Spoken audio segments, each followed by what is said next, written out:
সুপ্রিয় দর্শক, সবাইকে স্বাগত জানাচ্ছি সিলেট ভিউর নিউজ রুম আড্ডাতে। আমাদের নিউজ রুম থেকে সরাসরি যুক্ত রয়েছি। দেখতেই পাচ্ছি নিউজ রুমে যারা আছেন, আমাদের নিউজ ইনচার্জ এনামুল কবির ভাই আছেন, নিউজ সুব্রত দাস নিউজে ব্যস্ত আছেন, স্টাফ রিপোর্টার জুনাদ আহমেদ চৌধুরী তিনিও নিউজে ব্যস্ত আছেন। আজকে আমরা যে বিষয়টা নিয়ে কথা বলবো, আমাদের আলোচনার বিষয় হলো সিলেটের প্রয়াত নেতা এম সাইফুর রহমান স্মরণে। আপনারা অবশ্যই জানেন শতাব্দীর শ্রেষ্ঠ সিলেট প্রেমিক এম সাইফুর রহমান, এবং যাকে আধুনিক সিলেট গড়ার কারিগর বলা হয়, তার 16তম মৃত্যুবার্ষিকী আজ। তো এই দিনটাতে আমরা এই মহান ব্যক্তিকে স্মরণ করতে চাই, যিনি পুরো সিলেটের নয়, পুরো বাংলাদেশের একজন।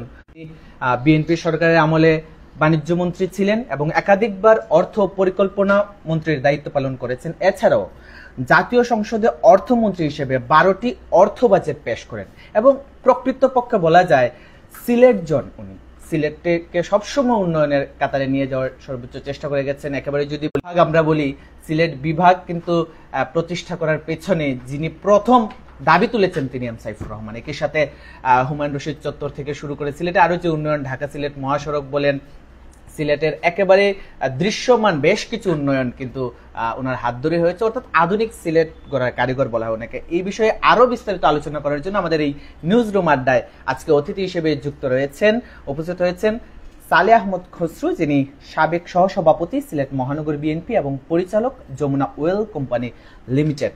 তাকে অবশ্যই আপনারা রাজপথে বেশি দেখেছেন, বিশেষ করে রিসেন্টলি যদি কথা বলি, রাজপথ থেকে শুরু করে এছাড়াও দলীয় প্রোগ্রামে যে আগে হাত নাচিয়ে স্লোগান তুলে তিনি সালেহ আহমদ খসরু। আমরা ওনাকে পেয়েছি এবং ওনার কাছ থেকে আমরা সেই মহান নেতা এম সাইফুর রহমান সম্পর্কে জানবো। প্রথমে আপনাকে স্বাগত জানাচ্ছি সিলেট ভিউ নিউজ রুম আড্ডায়। কেমন আছেন? এবং আজকের বিষয়ে অবশ্যই জেনেছেন এম সাইফুর রহমান স্মরণেই আমরা আজকে যুক্ত হয়েছি, ওনার বিষয়ে আলোচনা করব। আসসালামু আলাইকুম রহমতুল্লাহ। নিউজ রুমে যারাই আছেন প্রত্যেকে আমার স্নেহভাজন, প্রত্যেকে আমি আমার শুভেচ্ছা জানাচ্ছি, শান্তকালীন শুভেচ্ছা। রাত হয়ে যাচ্ছে, 9টা বেজে গিয়েছে। এমন একজন সিংহ পুরুষ, সিলেটের উন্নয়ন তথা বাংলাদেশের অর্থনীতির স্তম্ভ, বুনিয়াদ যার হাত দিয়ে গড়ে উঠেছে, সেই প্রবাদ পুরুষ, বাংলাদেশের অর্থনীতি উন্নয়নের রাজাধিরাজ, আমি এই শব্দটি ওনার সম্পর্কে আমি বলতে ভালোবাসি। সেই প্রয়াত অর্থ পরিকল্পনা মন্ত্রী এম সাইফুর রহমানের আত্মার মাগফিরাত কামনা করে আমি আপনাদের আড্ডাতে সম্পৃক্ত হচ্ছি। আপনাদের সকলকেই শুভেচ্ছা। আপনাকেও ধন্যবাদ আমাদের সময় দেওয়ার জন্য। আজকে সিলেটে বেশ কিছু প্রোগ্রাম ছিল, আমরা দেখেছি ওনার স্মরণ সভা ছিল, সেটা সিলেট জেলা মহানগর বিএনপিরও কর্মসূচি, মাঝে আপনাকে পেয়েছি। আমরা এম সাইফুর রহমান সম্পর্কে জানতে চাই। সিলেটের উন্নয়নের বরপুত্র বলা হয়, সিলেটের অবশ্যই অনেক অবদান রয়েছে, সেই অবদানগুলো আপনার কাছ থেকে জানতে চাই। আপনি বেশ কিছু উল্লেখ করেছিলেন তার কর্মকাণ্ডের, কিন্তু একেবারেই আপনি বেশ কোটি বলেছেন, কিন্তু আরও বেশ কোটি রয়ে গেছে। যদি আপনি সিলেটের ঈদগাহ থেকে আপনি যদি এমসি কলেজ অভিমুখে আপনি রওনা হন, আপনি যখনই হার্ট ফাউন্ডেশনটা ক্রস কলা একাডেমি, ইমাম প্রশিক্ষণ একাডেমি, টিচার্স ট্রেনিং কলেজ, তারপরে হার্ট ফাউন্ডেশনটাকেও এটা একটা উন্নতির পর্যায়ে নিয়ে আসার অবদান।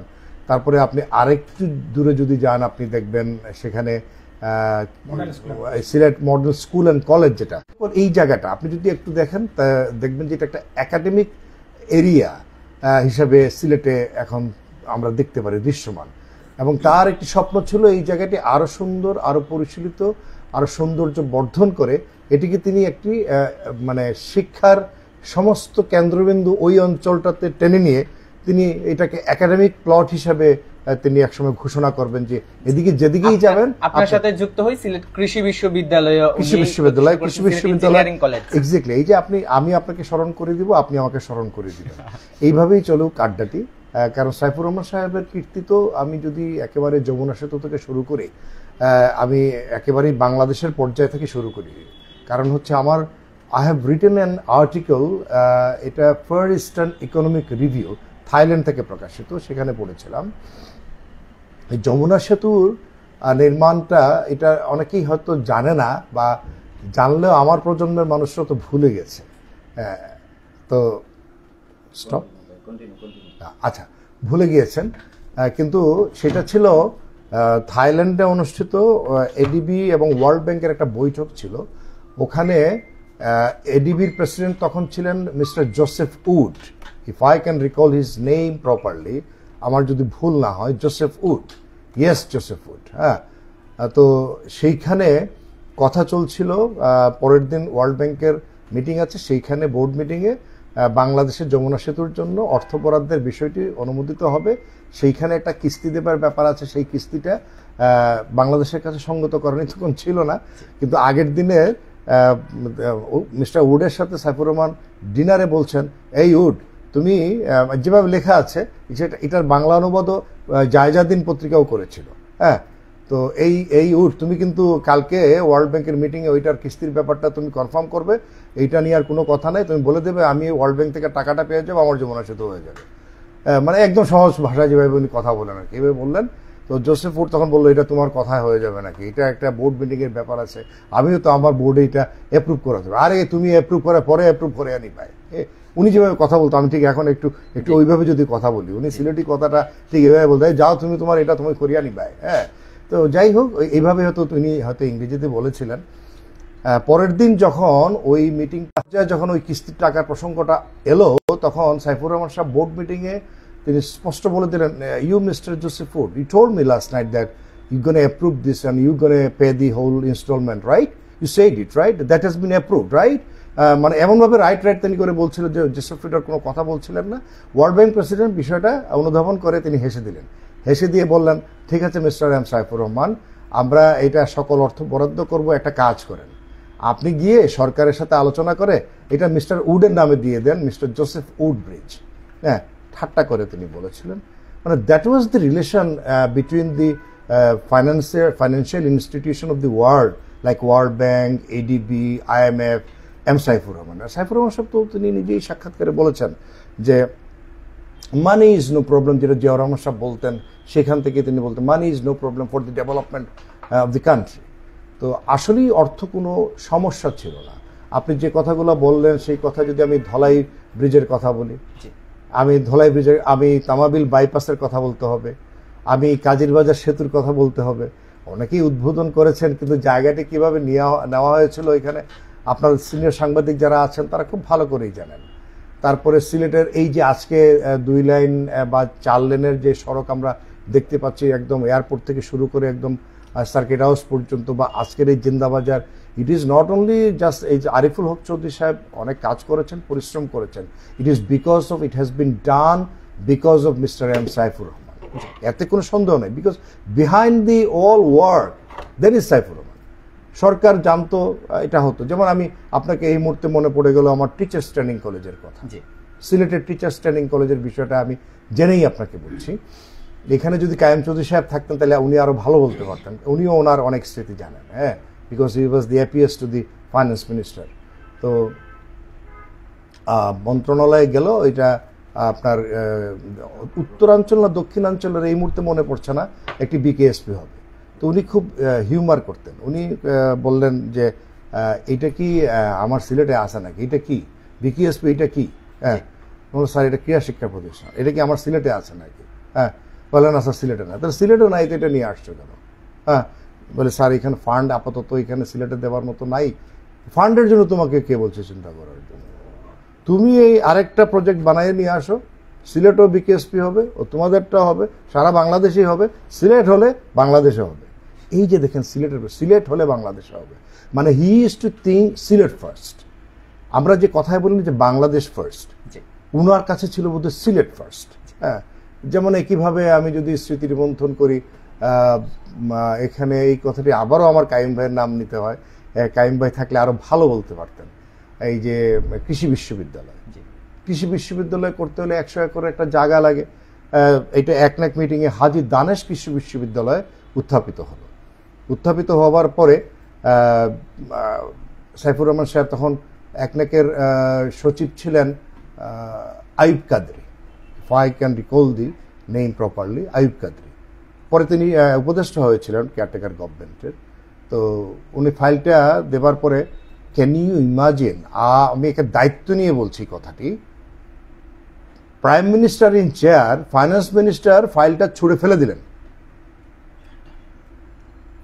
চিন্তা করে দেখেন, ফাইন্যান্স মিনিস্টার ফাইলটা ছুড়ে ফেলে দিলেন। Madam Khaleda Zia in chair, she was prime minister at that time, right? Prime মিনিস্টারের সামনে ফাইল ছুড়ে ফেলে দেওয়া। কিন্তু বেগম খালেদা জিয়া এতই ভালোবাসতেন, এতই সমীহ করতেন, তিনি সাথে সাথে বলেন নাকি, এই কি হয়েছে, কি এমন ফাইল তোমরা উত্থাপিত করলে যে আমার সাইফুর রহমান সাহেব রাগ করে বসলেন? হ্যাঁ, তখন সাইফুর রহমান সাহেব নাকি বলছিলেন যে না ম্যাডাম, এটা কি একটা দানেশ না কি যেন নিয়ে আসছে, এটা ওইখানে কৃষি বিশ্ববিদ্যালয় করবো। আমি বললাম যে সিলেট নাই, আমি আগেও বলে দিলাম যে এই দানেশ টানেশ নিয়ে আসবার আগে আমার সিলেটে নিয়ে আসা। দানেশ, আমি দানেশ, হাজি দানেশের প্রতি শ্রদ্ধা রেখেই বলছি, উনি যখন কথা বলতেন এইভাবেই বলতেন, এটা স্পন্টেনিয়াসলি সরলভাবে শিশুর মতো কথা বলতেন। তো তারপরে ম্যাডাম বললেন ঠিক আছে, তাহলে এরকম একটা সিলেটও হতে হবে। তখন সচিব মহোদয় বললেন যে এটার জন্য যে প্রপার জায়গা, ওইগুলো সব কিছু ঠিকঠাক নাই, এখন কি করে হবে? তখন ম্যাডাম নাকি বললেন যে ঠিক আছে, এখন আমরা আপনাদের এখানে তো কোনো কলেজও নেই, আমরা কলেজ দিয়ে দিই এখন, আর পরে আমরা বিশ্ববিদ্যালয়। বলে না ম্যাডাম, দিলে আমাকে, আমার তো কলেজ নাই। উনি আমার তো কলেজ নাই, তো এই জন্য তো আমার বড়টা চাই। হ্যাঁ, আমার বড়টা দিয়ে দেন, আমার কলেজ টলেজ লাগবে না, হ্যাঁ আমাকে ওইটা দিয়ে দেন। তখন ম্যাডাম হেসে বললেন যে ঠিক আছে, এইটা সিলেট সহ হাজি দানেশটাও পরবর্তীতে একসাথে পরবর্তী এক মিটিংয়ে উত্থাপিত হবে। তো এইসব স্মৃতি আমি কিছু জেনেছি। সময়ে অনেক মধুর মধুর কথা হতো, তার চোখের জলও আমি দেখেছি, আমি নিজেও কেঁদেছি, এরকম অনেক স্মৃতি আছে। বিশেষ করে 2004-এর শেষ থেকে তার মৃত্যু অবধি অনেক ঘটনা রহিয়া রহিয়া আমার যদি মনে পড়ে, যখন আমি এখনও কাঁদি, আজও কাঁদি। স্যার আসলে বিএনপি অন্য নেতারা অনেক বেশি তারা সম্পর্কিত ছিলেন, আমি অল্প সময় পেয়েছি, কিন্তু অল্প সময়ে যা পেয়েছি আমার জীবনের এক ধন, এক সম্পদ বলে আমি মনে করি। তো তারপরে আপনারা সকলেই জানেন, বিশেষ করে সিনিয়র সাংবাদিক যারা আছেন তারা বলতে পারবেন যে কৃষি বিশ্ববিদ্যালয়ে জায়গা অ্যালোকেট করা নিয়ে দৌড়াদৌড়ি, ঢাকা থেকে আসা, তখন I think if I can recall ওই সময় ডিসি ছিলেন বোধহয় ফয়সাল আলম। তারপরে এইখানে জায়গা, ওই ভেটেনারি কলেজটাকেই পরে ওই জায়গাটা অ্যাকোয়ার করে তারপর এখানে কৃষি বিশ্ববিদ্যালয়। This is watt Saifur Rahman, Sylhet first. আমার সিলেট আছে কিনা, নাই, ওইটা আগে দাও। হ্যাঁ, এই যে এইরকম নেতা আসলে শতাব্দীতে হয়, এগুলা যুগে যুগে আসে না, সাইফুর রহমানরা যুগে আসে না, এরা শতাব্দীর মহানায়ক। হ্যাঁ, তো আমার সাথে ধরেন অনেক সময় স্যারের সাথে স্যার কিন্তু কিছু কিছু কথা যারা শ্রোতা শুনবেন আমাকে মাফ করে দিয়েন, কারণ কথা বলতে গেলে, ইতিহাসের কথা বলতে গেলে অনেক সময় রূঢ় সত্য কথাও বলতে হবে।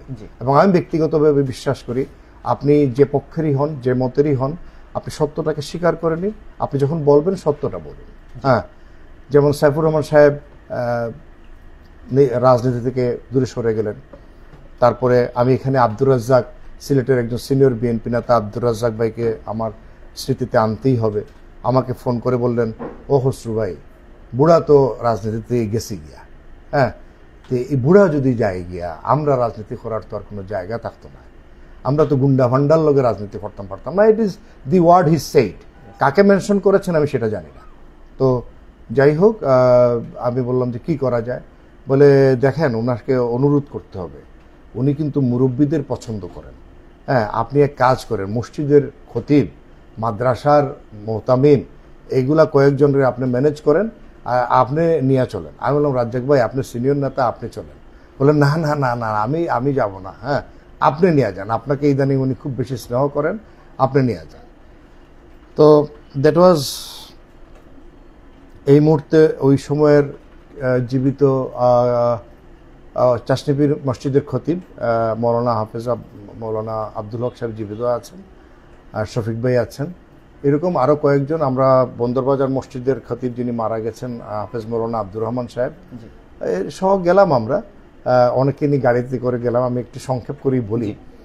যাবার পরে খুব খুশি সব দাড়িওয়ালা মুরব্বী, আজকে এরকম দাড়ি আমার আছে, তা সেদিন ছিল না, তো সব আমি ছিলাম দাড়ি ছাড়া, আর সব দাড়িওয়ালা মুরব্বী ছিলেন। সবাইকে দেখে তিনি তো খুব খুশিতে উদ্বেলিত, আরে আপনারা সবাই আসছেন দেখে, আমাকে দেখার জন্য আসছেন নাকি? হ্যাঁ, তখন সবাই বললো যে না স্যার, আপনাকে দেখার জন্য আসছে, আর আপনার সাথে আমরা অনেক ঝগড়া আছে। আরে ঝগড়া টগড়া পরে হইব, চলেন আমরা আগে রাত্রে খাই, এই তোমরা খাবার দাবারের ব্যবস্থা করো। হ্যাঁ, ঠিক এইভাবে this is how he order the, মানে তার মানুষদেরকে। তারপরে আমাদের সাথে চাটা আপ্যায়নের পরে আমরা রাতে খাবার দাবার খেলাম। একটা পর্যায়ে সকল মুরব্বীরা বললেন, আপনি ঘোষণা দিয়েছেন আপনি আর রাজনীতি করবেন না, তো এইটা তো হতে পারে না, আমাদেরকে সিলেটিদেরকে ফেলে আপনি কোথায় যাবেন? হ্যাঁ, আমরা কাকে নেতা বলবো, কাকে আমরা মন্ত্রী ডাকবো, কাকে আমরা এমপি বানাবো, আপনি যদি চলে যান।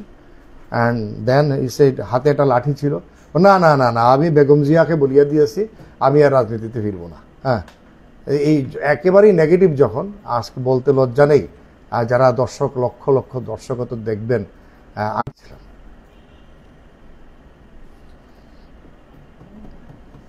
আমি স্যারের পায়ে ধরেছি, পায়ে ধরার পরে পা আর ছাড়ি না। স্যারের হাতে লাঠি দিয়ে আমাকে 2-3 বার আঘাত করলেন। তো আঘাত করার পরে আমি পা ছাড়ছি না। তখন হাফিজ মৌলানা আব্দুর রহমান সাহেব উনি রাগ করে বললেন, আপনি এইভাবে খসরু ভাইকে আমরা সকলে সম্মান করি, মায়া করি, আপনি এইভাবে ওনাকে মারতে পারেন না, ওনাকে ধমকাইতে পারেন না। আপনাকে তারাও রাগ করে বসলেন আর কি, তারাও রাগ করে বসলেন। তো এক পর্যায়ে আমাকে বললেন, এই পাগল তুমি উঠো, তুমি উঠো, পাগল পাগল ছেলেটা। এই ছেলেটাকে আমি একেবারে শেষ সময় পাইছি। এর সম্পর্কে উল্টাপাল্টা কথা সবাই বলতো, আমাকে কানে লাগাইতো বিভিন্ন কথা। তো যাই হোক, এটা সাক্ষী এখানকার মৌলভীবাজারের পত্রিকা আছে, তারপরে এখানকার চয়ন চৌধুরী সেও জানে, উজ্জ্বল মেহেদী তখন প্রথম আলোতে ছিল, সেও জানে। তো যাই হোক, একটা পর্যায়ে ওনারাও রাগ করে বসলেন। মুরব্বীরা যখন রাগ করে বসলেন তখন উনি শান্ত হয়ে গেলেন, শান্ত হয়ে বললেন, আচ্ছা যান যান, ঠিক আছে যান। তখন একটা কথা বললেন উনি, যদি বেগম জিয়া আমাকে ডাকিয়ে নেন তাহলে আমি আবার রাজনীতিতে ফিরে আসি। আপনাদের এটা একটা পরিকল্পনা ছিল আমার এবং রাজ্জাক ভাইয়ের, যে এইরকম কোনো পজিটিভ কথা বললে আমরা পরের দিন পত্রিকায় এটা শিরোনাম করাবো। এবং সেদিন চয়ন চৌধুরী এবং সম্ভবত উজ্জ্বল মেহেদী, সমকালের তখন মৌলভীবাজারের ব্যুরো চিফ ছিল হাসনাত কামাল। হাসনাত কামাল তখন তারা নিউজ করলো যে বেগম জিয়া ডাকলে আবার ফিরে আসবো। That was the word. তো মানে আমরা তো ধরেন, আমি কখনোই বিএনপির বড় নেতা ছিলাম না, কিন্তু সবসময় আড়ালে আবডালে থেকে থেকে এভাবে কাজ করেছি। স্যার আমাকে অনেক ভালোবেসেছেন, নিঃসন্দেহে অনেক ভালোবেসেছেন তিনি। মানে তার সাথে আমার সম্পর্কটা শুরু কিন্তু খুব যে মিঠাপন দিয়ে তা না। শুরুতে কিন্তু আমাকে তিনি ভুল বুঝতেন বা ভুল বুঝেছিলেন, যে কোনো কারণেই সেই অভিযোগ আর আমি অন এয়ার করছি না। কিন্তু যখন ভালোবাসা দিয়েছেন, আমি আমার পিতার ভালোবাসা পেয়েছি তার কাছে। আমার পিতা মারা যাওয়ার পরও তিনি ফোন করে ঢাকা থেকে বলেছিলেন যে খসরু, তোমাকে আমি স্পষ্ট একটা কথা বলি আজকে, যে যতদিন আমি বেঁচে আছি আমি তোমার বাবা হয়ে বেঁচে থাকবো। যাই হোক, আমি স্যার, সরি আমি ইমোশনাল হয়ে যাই আসলে। তো যাই হোক, তবে একটা কথা, কিন্তু তার সাথে কথা বলতে গিয়ে আমি দেখেছি সিলেটের মেয়র আরিফুল হক চৌধুরী, দি এক্স মেয়র আরিফুল হক চৌধুরী, প্রত্যেক মানুষের দোষ ত্রুটি আছে, আমার তো অসংখ্য ত্রুটি আছে।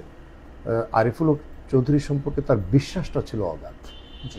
কোনো একটা প্রসঙ্গে তিনি আমাকে একটি শব্দ ইউজ করে বললেন, এইটুকু আরিফ, এটা আর বললাম না, একটা অন্যরকম শব্দ তিনি বলেছেন, এটা স্নেহস্বরেই বলেছিলেন, কিন্তু বলেছিলেন আরিফ বেঈমান না। হ্যাঁ, আরিফ থাকলে আজকে। তো যাই হোক, এটা আমরা ওই যে সর্বশেষ নির্বাচনে তিনি যখন হেরে যান, আমি সেই প্রেক্ষাপটের কথাগুলো বলছি। তো উন্নয়নের ব্যাপারগুলো আমরা ফিরে আসি উন্নয়নের কর্মকাণ্ডে।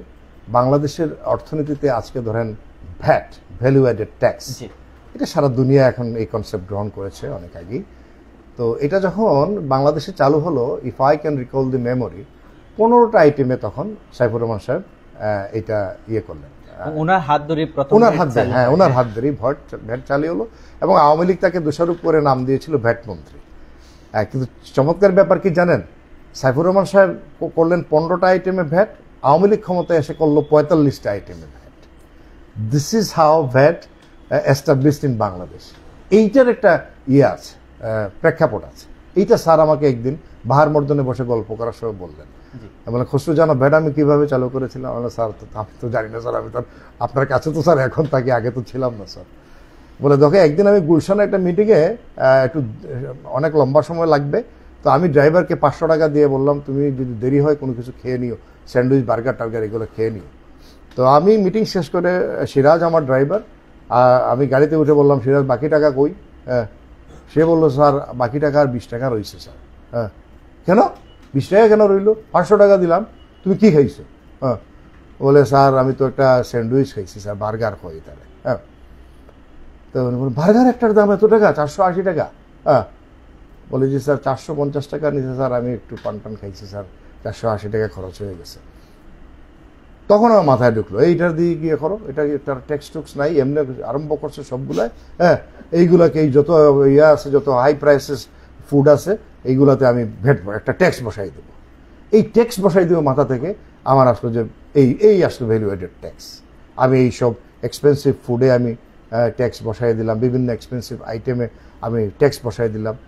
এই যে দেখেন, তার মানে কি অর্থনীতি তিনি শুধু একাডেমিক্যালি তিনি শিখেছিলেন তা না, তিনি জীবন থেকে, তার চলার জীবন থেকে তিনি অর্থনীতিকে ধারণ করতেন, লালন করতেন। তার মাথায় সব সময় ছিল বাংলাদেশ, বাংলাদেশের সাধারণ মানুষের উন্নয়ন। তিনি আরেকটা বক্তব্য আমার মনে আছে, এটা গ্যাস অডিটরে বলেছিলেন, এই তোমরা এই যে সাংবাদিকরা আছো, তোমাদের উদ্দেশ্যে বলেছিলেন, সাংবাদিকরা তোমরা যারা আছো, তোমরা ওই কোথায় কোম্পানিগঞ্জে কোন সিপাতে সেই একটা মার্ডার হয়েছে সেইটাকে ফুলাইয়া ফাপাইয়া তোমরা খুব বড় করিয়া শিরোনাম করিয়া তোমরা একটা নিউজ করিয়া দাও। কিন্তু আমাদের গ্রামের মা বেটি যারা আছে, হ্যাঁ, তারা যে অনেক সময় তারা ওই যে ফেউজটা বাসিয়া উড়িটারে সুন্দর করিয়া তারা যে আমরা রান্দিয়া খাওয়ায়, আর এইটা যদি আমরা যে ফেউজ বাসিয়া রান্দিয়া না খাওয়াইয়া যদি এইটারে আমরা একটু যদি বাজারজাত করে, প্লাস্টিকের মধ্যে বাজারজাত করে আমরা বিদেশে রপ্তানি করি, তাহলে বলো তো আমরা কত টাকা উপার্জন করতে পারবো? এইসব বুদ্ধি একটাও তোমরা দিবা না, ও দিবায় কোন চিপাতে কোনটা মার্ডার হয়ে গেছে। এইটা this is how he use to talk. এই যে শিশুর মতো সরলতা, না এটা আমি শুধু কথা বলছি জয়ন্ত, আপনি বলতে পারেন। আমি আসলে মুগ্ধ হয়ে শুনছিলাম। আমরা যারা তরুণ প্রজন্ম আছে আমাদের জানার ঘাটতি আছে, জানা দরকার। এবং আপনি যেমনটা বলছিলেন এর সাথে যুক্ত করতে চাই, রিকা বিভাজের যে অডিটোরিয়ামটা আছে এটা ওনার হাত ধরেই হওয়া, ওনার নামও ছিল, পরবর্তীতে নাম পরিবর্তন যে সিলেট আন্তর্জাতিক ক্রিকেট স্টেডিয়াম এটা ছিল, সেটাও ছিল। আচ্ছা, ক্রিকেট ছেড়ে নেব কিন্তু, জি শিওর প্লিজ, আমি আবার ছেড়ে দেবো আপনাকে, কারণ কথা যদি আমি ভুলে যাই। এই ক্রিকেট স্টেডিয়ামে যে সবুজ ঘাসের যে গ্যালারিটা, এটা কিন্তু প্রস্তাব ছিল এটা মানে এখানে একটা মানে ইট পাথরের গ্যালারি হবে। তিনি ওইটা বলেন এই আমি কোথায় যেন দেখছি একটা সবুজে ঘাসের খাটে বসিয়ে এখানে তারা খেলাটালা দেখে, ক্রিকেট দেখে, ওইটার মতো এটা হবে। হ্যাঁ, এই দিস ইজ দি কনসেপ্ট। এই যে কোথায় দেখছি আমি এই যে সবুজের মধ্যে বসিয়ে দেখে, এইটা উনি রেখে দিলেন, এইটা করলেন। সিলেট স্টেডিয়ামের ফ্লাড লাইট জ্বালালেন। মাতৃমঙ্গল এই যে হাসপাতালটাকে তিনি 4 তলায় রূপান্তরিত করলেন। উমেন্স কলেজের উন্নয়ন করলেন। পাইলট স্কুলের অগ্রগামী বালিকা বিদ্যালয়ের উন্নয়ন করলেন, বিল্ডিং করলেন, এমনকি সার্কিট হাউস বললো তো আপনি আবার আমাকে বিক্ষুব্ধ করে তুলবেন।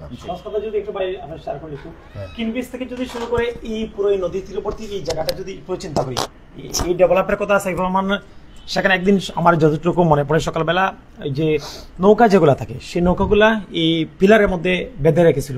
তিনি সকালবেলা ঘুম থেকে উঠে হাঁটছিলেন সার্কিট হাউস থেকে, বলছিলেন যে এত কোটি কোটি টাকা খরচ করে এখানে নৌকা বেঁধে রাখছে তিনি থাকে। পরে উনি বলছেন আপনি কি সাইফুর রহমান স্যার? এইভাবে সাইফুর রহমান সাহেবের এইটার উন্নয়ন, এই যে সার্কিট হাউসের এখানে যে এই যে নদীর পাড়ের এই যে উন্নয়নটা, এটা ওয়াটার ডেভেলপমেন্ট বোর্ড মূলত করেছিল। এইটা করার সময় সার্কিট হাউসে কথা বলার সময় দি দেন এক্সিকিউটিভ ইঞ্জিনিয়ার বলেছিল যে স্যার এটা করতে তো 100 কোটি টাকা লাগবে, বা যেভাবে উনি বলছিলেন আর কি যে এটা এরকম হতে হবে, ওই যে টেমস নদীর পাড়ে যেভাবে মেয়েরা ঘোরাঘুরি করে, আমার সিলেটের মা বেটিরাও, তিনি যেভাবে বলেছিলেন আমাদের সিলেটের মা বেটিরাও এখানে ঘুরবে, বিকালবেলায় এসে একটু চা খাবে, কফি খাবে, চানাচুর খাবে, এটা সেটা আরও কত কিছু খায়, এগুলো খাবে, এটা সুন্দর একটা পরিবেশ হবে। তো এটা এক্সচেঞ্জ সাহেব বলার পরে উনি বললেন, হেই তুমি কি তোমার বাপের বাড়ি থেকে টাকা আনবে না? টাকা দিবে সরকার। সাইফুর রহমান জানে টাকা কোত্থেকে আসবে। এই যে সাইফুর রহমান জানে টাকা কোত্থেকে আসবে, এবং এইখানে এইটার একটা কপি কিন্তু আপনারা চাইলে আপনারা আরিফুল হক চৌধুরী থেকে পেতে পারেন। The then prime minister of India mister Manmohan Singh, এই চিঠিটা দেখার আমার সৌভাগ্য হয়েছিল। আমি আরিফুল হক চৌধুরীর কাছ থেকে চুরি করেও চিঠিটা আনতে পারিনি, চেষ্টা করেছিলাম, আমি অস্বীকার করবো না। ওই কন্ডোলেন্স লেটারে উনি লিখছেন মিস্টার এম সাইফুর রহমান সাহেব। আচ্ছা দেখেন, মিস্টার বলার পরে কি সাহেব বলার দরকার আছে? হ্যাঁ, কিন্তু তিনি ডিপ রেসপেক্ট কনভে করতে গিয়ে ভারতের প্রধানমন্ত্রী মিস্টার এম সাইফুর রহমান সাহেব এই শব্দটা উল্লেখ করেছেন, সাহেব। এইরকম মানুষকে এই সার্কিট হাউসে থাকতে দেওয়া হয়নি। বিগত এই সরকারটা যে ফ্যাসিস্ট সরকার ছিল, ফ্যাসিস্ট তো বানিয়েছে তার লোকেরা। এটা নিশ্চয়ই হাসিনা বলে দেয়নি যে সাইফুর রহমানকে এখানে থাকতে দেওয়া যাবে না। হ্যাঁ, এটা কারা করল? হ্যাঁ, তো এই সকল, এই যে কষ্টটা, এই যে সার্কিট হাউসটা একটা কি নান্দনিক একটি সার্কিট হাউস হয়েছে, নদীর পাড়ে আমরা দেখলে নয়নটা জুড়িয়ে যায়, সেখানে তিনি থাকতে পারেন। আমরা একটা সিলেটি ভাষা মাতি ভাই, একটু আমি শেয়ার করি।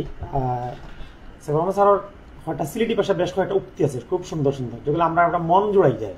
সিলেট প্রেম যে শব্দগুলাতে আমরা বাড়িয়ে হয়তো উক্তি এখন আপনার কাছে তার জীবনের সেরা কয়েকটা উক্তি, সেরা কয়েকটা। আজকে আমার একটা কথা আমি যেটা জানি, আপনি স্যার অবিকল কণ্ঠটা আপনি এই কণ্ঠটা আপনার হইতেছে। আচ্ছা, আমি যদি মনে হয়, যেমন সাইফুর রহমান সাহেবের একটা ইন্টারভিউ নিচ্ছিলাম আমরা, এটা মঈনুদ্দিন মঞ্জু আছে, হ্যাঁ, তো নিবার সময় তাই ওই জায়গা থইরা যে প্রেসিডেন্ট জিয়াউর রহমান যখন তানরে মানে ক্যাবিনেটও ডাকলা, তখন যাইবার সময় তাই নানান শর্ত জুড়িয়ে দিলা, এবং প্রেসিডেন্টে তখন তানরে কইছিল যে 2-2 কত হয়, তাই কইছিল যে 2-2 4 হয়, 2-2 5 হয়, আপনি চাইলে আমি 6 করতে পারবো।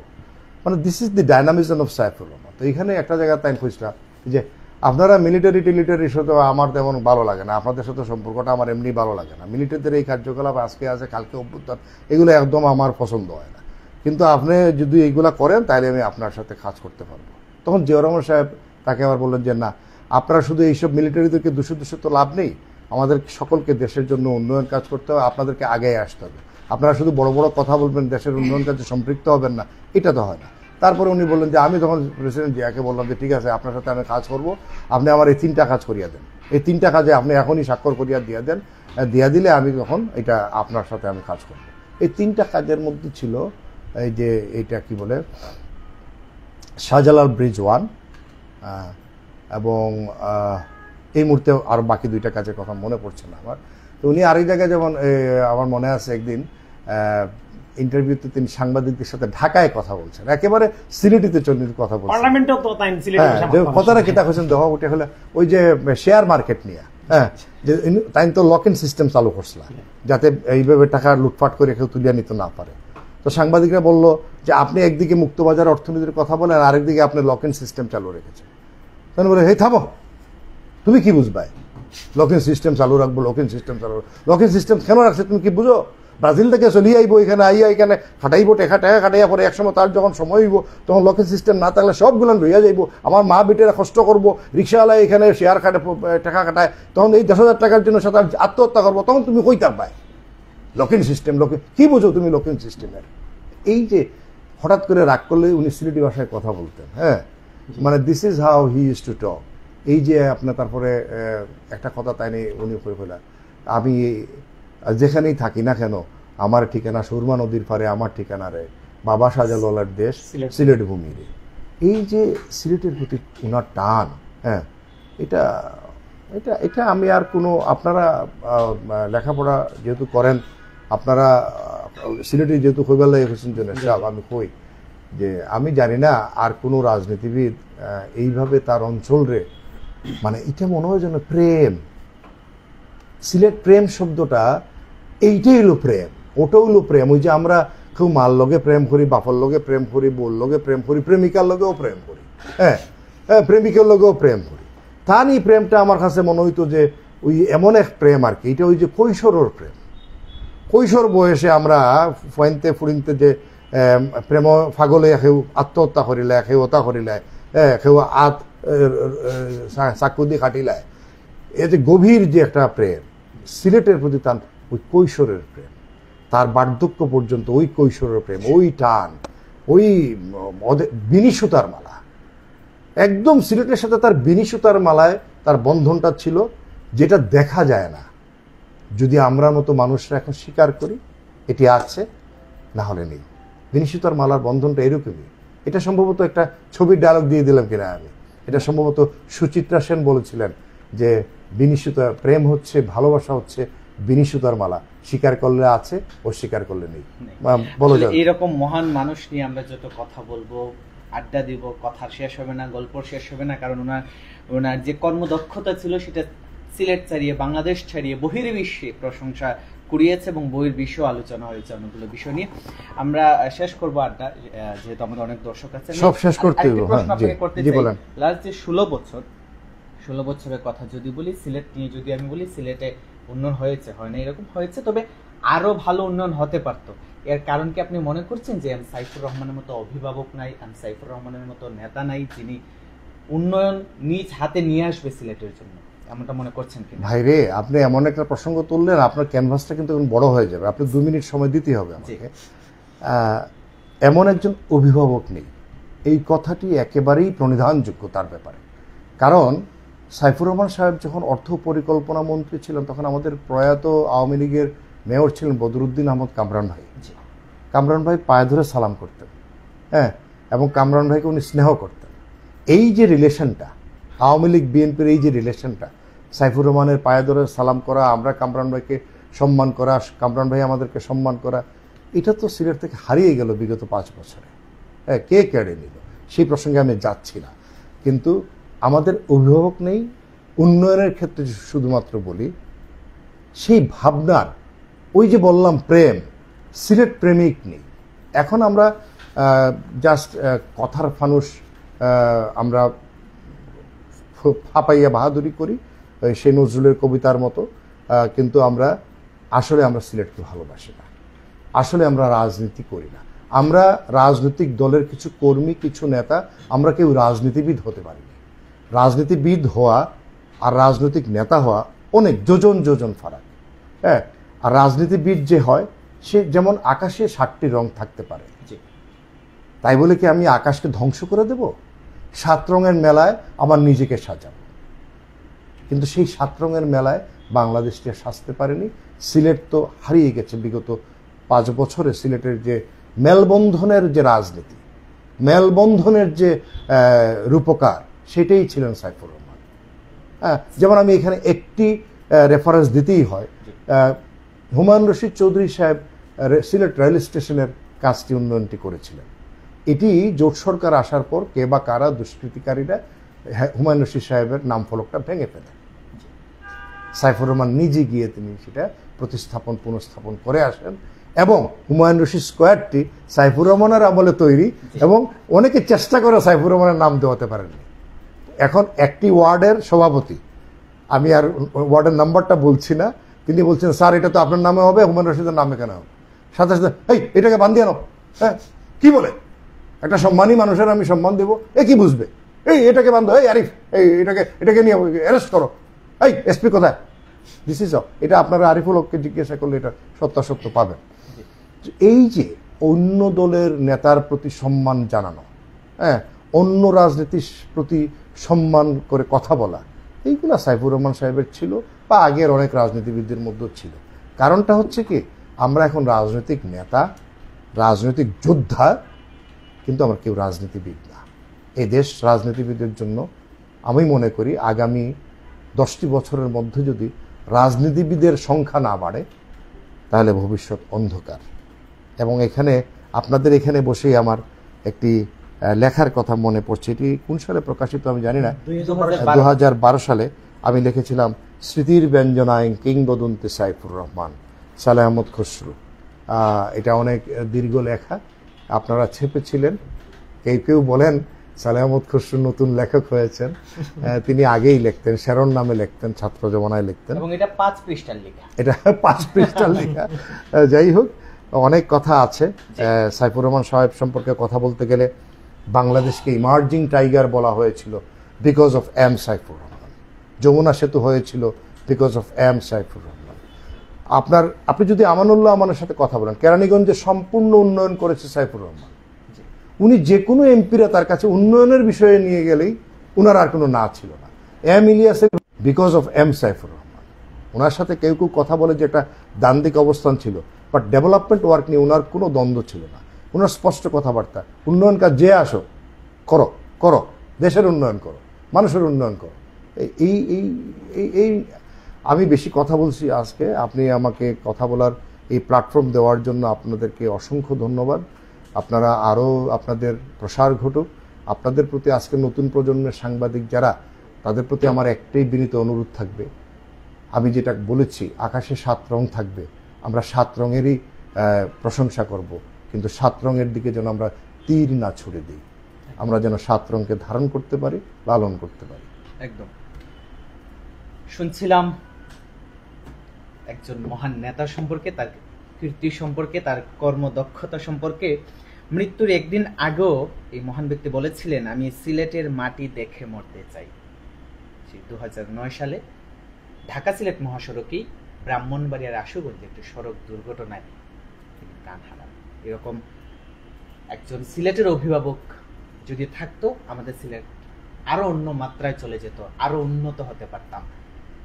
তরুণ প্রজন্মকে এরকম এম সাইফুর রহমান ব্যক্তি সম্পর্কে জানতে হবে, এবং যারা আছেন, আপনারা যারা আছেন, যারা সান্নিধ্য পেয়েছেন, আপনাদেরও তরুণ প্রজন্মকে জানাতে হবে। নিশ্চয়ই এটা আমাদের দায়িত্ব। মহান ব্যক্তি অবিচরে থেকে যাবে। সুপ্রিয় দর্শক, কথা বললে এরকম ব্যক্তি সম্পর্কে আরো অনেক কর্মযোগ্য রয়েছে, ওনার অনেক সে সারা রাতেও শেষ হবে না, অনেক ইতিহাস আছে। তারপরেও আমরা চেষ্টা করেছি কিছু স্মৃতিচারণ করার। কিছু আমাদের সালামত খসরু ভাই অনেক স্মৃতিচারণ করেছেন, অনেক কথাগুলো বলেছেন। আসলে এইরকম অভিভাবক সিলেটের আরো প্রয়োজন, আমাদের সিলেটের উন্নত করার জন্য, আমাদের সিলেটকে পুরো বিশ্বের মাঝে প্রতিষ্ঠিত করার জন্য। আমাদের আজকের নিউজ রুমের আড্ডা এখানে শেষ করছি। আপনাদের সাথে ছিলাম আমি জয়ন্ত কুমার দাস। সবাই ভালো থাকুন, সুস্থ থাকুন, এবং পরবর্তী নিউজ রুম আড্ডা দেখার জন্য অপেক্ষায় থাকুন। সিলেট বইয়ের সাথেই থাকুন। ধন্যবাদ।